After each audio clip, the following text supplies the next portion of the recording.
Praise the Lord, जय मटी की। गुड मॉर्निंग मेरे दोस्तों। आज अरुणाचल में जो अफरा लाफड़ा करके जो लागू करने वाले हैं, जो लागू करने के लिए बहुत चेष्टा कर रहे हैं, मगर जहाँ तक हमारा विश्वास है वो लागू नहीं कर पाएंगे। लागू करते करते वो लोग स्वयं आपस में लड़ जाएंगे, देखना। क्योंकि ये एक्चुअली बोले तो वचन पूरा हो रहा है। वचन में जिस प्रकार से प्रभु यीशु जिस प्रकार से वो भविष्यवाणी करता है, वो भविष्यवाणी पूरा हो रहा है।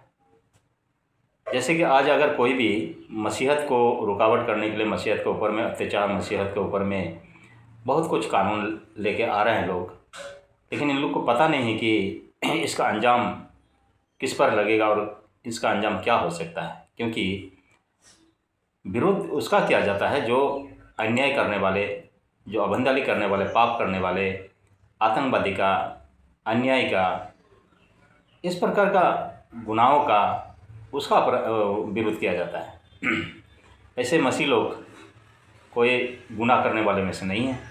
इसके बावजूद भी ये लोग पढ़ा लिखा मूर्ख लोग जो है कि अफरा तफरा को लागू करके पता नहीं क्या लाभ करना चाहते हैं, क्या देना चाहते हैं, क्या लेना चाहते हैं, क्या लाभ के लिए करते हैं और किसके लिए कर रहे हैं, इनको कुछ समझ नहीं है। जिस प्रकार से वचन में बोला हुआ है, मसीह लोगों का साथ में तो ऊपर में तो कुछ ना कुछ इस प्रकार से ये आने वाला है, यानी कि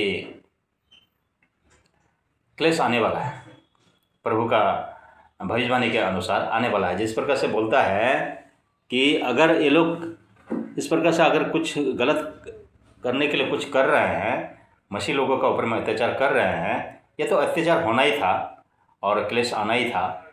लेकिन प्रभु एक वचन में बोलता है, लूका सुसमाचार उसका 22 वचन में क्या बोलता है जानते हैं? उसमें बोलता है कि क्योंकि मनुष्य का पुत्र तो जैसा उसके लिए ठहराया गया है वो होता ही रहेगा, ऐसा ही होगा। लेकिन हाय उस पर, यानी कि पर, हाय उस पर जो मनुष्य जिसके द्वारा वो पकड़ाया जाता है। यानी कि उनको पकड़ने के लिए उन्हीं का चेला ने ये षड्यंत्र रच दिया, कुछ पैसों के लोभ से वो पकड़वा दिया। लेकिन प्रभु पहले ही इसको भविष्यवाणी कर दिया कि उसके लिए हाय, क्योंकि उनका पतन होने वाला है। इसी प्रकार मसीह लोगों का ऊपर में अगर आप लोग अत्याचार कर रहा है तो समझ लीजिए कि आप लोग का अत्याचार कर रहा है, लेकिन आप लोगों पर हाय है। ये जो भी कर रहे हैं इन लोगों पर हाय है। प्रभु का वचन कभी फेल नहीं होता है और कभी भी प्रभु का वचन, जो भी वचन है वो फल रहा है और फलता आया है। पूर्व दिन से, पहले से जो भी भविष्यवाणी किया वो पूरा हो रहा है। बाइबल वचन कभी फेल नहीं हुआ है। जिस प्रकार से हम सबसे पहले हम जाएंगे आयशा भविष्यवक्ता का, जब आप चैप्टर 9 में 6 वचन से जब आप पढ़ेंगे तो पता चलेगा कि 6 वचन में इस भविष्यवाणी क्या था। ये भविष्यवाणी जानते हैं कहाँ का, कब का है? ये प्रभु यीशु का जन्म से पहले 700 साल, करीब 750 साल का पहले ये भविष्यवाणी किया गया था और ये भविष्यवाणी आखिरी जाके पूरा हुआ। भविष्यवाणी ऐसा है 9 का 6 वचन में जब आप पढ़ेंगे तो, क्योंकि हमारे लिए एक बालक उत्पन्न हुआ, हमें एक पुत्र दिया गया है और प्रभुता उसके कांधों पर होगी और उसका नाम अद्भुत युक्ति करने वाला, पराक्रमी परमेश्वर, अनंत काल का पिता और शांति का राजकुमार रखा जाएगा।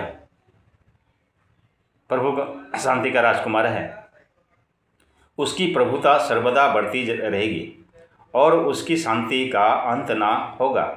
इसीलिए वो उसको दाऊद की राजगद्दी पर इस समय से लेकर सर्वदा के लिए न्याय और धर्म के द्वारा स्थिर किए और संभाले रहेगा। ये सेनाओं के और यहोवा की धुन के द्वारा ये सब हो जाएगा। ये वचन भविष्यवाणी किया हो, ये भविष्यवाणी पूरा हो रहा है। आमीन, पूरा हो गया ये।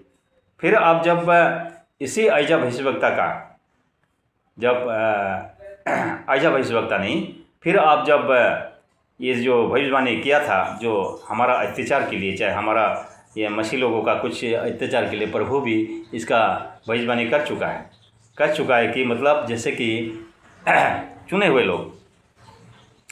लोगों को शैतान सताएगा और इजाज़त के साथ सताएगा, प्रभु के साथ सताएगा। लेकिन जो कोई भी सताने के कारण बनेगा, पहले वचन 22 में जो हमें पढ़ा, वो उसके लिए है, वही अपराध में फंस जाएगा। हमारा तो कुछ होने वाला नहीं है, कुछ बका होने वाला नहीं है, मसीह लोगों का कुछ भी कमी घटी होने वाला नहीं है। लेकिन जो भी ये कार्य कर रहा है मसीह का विरोध में, उसके लिए हाय हो जाएगा। ये बात शायद कोई समझ सकता है। जिस प्रकार से हम 22 का ही, लूका सुसमाचार का 22 का उसका 31 वचन जब पढ़ते हैं, तो अपने पतरस को बोलता है, अपने चेलों को ही बोलता है प्रभु कि हे सिमोन, शैतान ने तुम लोगों को मांग लिया है कि गेहूं के समान फटके जाओ। यानी कि मसीह लोगों का परीक्षा अभी चल रहा है और शैतान इजाज़त के साथ में मांग लिया है। आमीन, प्रेज द लॉर्ड, हालेलुया। इसी प्रकार से इसी वचन को प्रभु यीशु और एक जगह मत्ती सुसमाचार का उसका 24 का 9 वचन में वो भविष्यवाणी कर चुका है।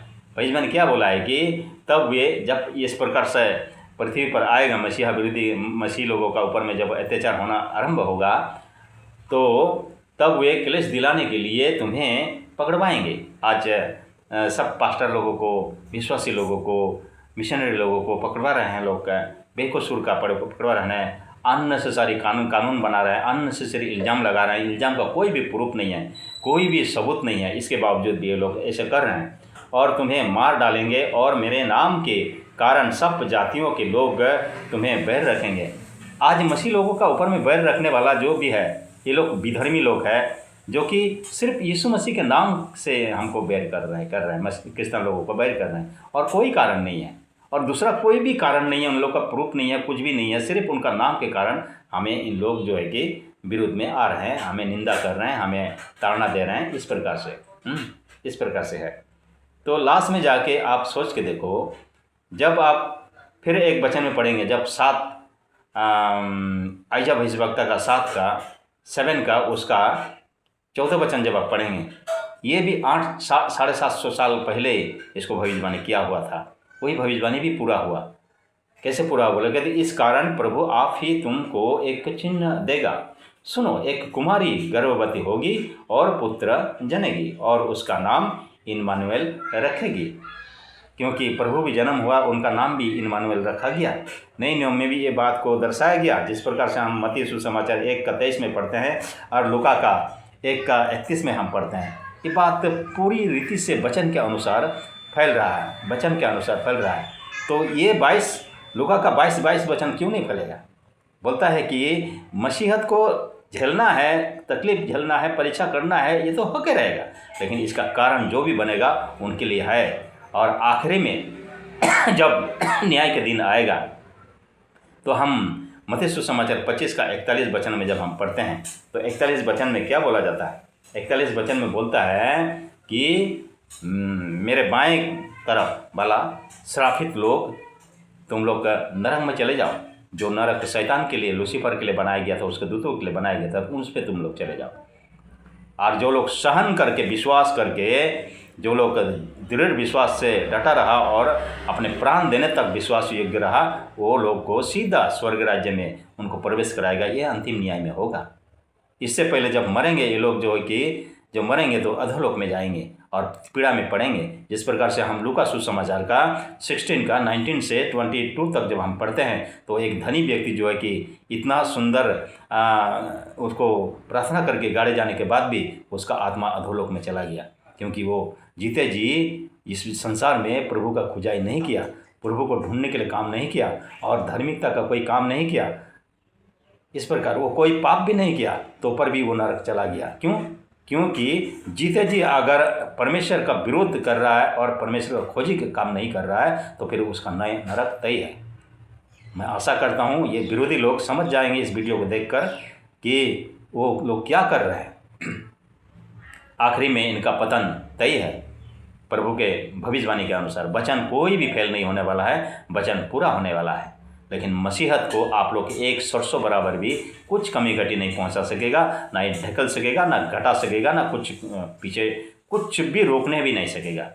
ऐसा है, ये है पवित्र वचन का सच्चाई। और पवित्र वचन फलने वाला वचन है, जीवित वचन है, और इसका वचन प्रूफ होता है संसार में और प्रूफ होता आया है, आगे भी होगा। आमीन। Praise the Lord.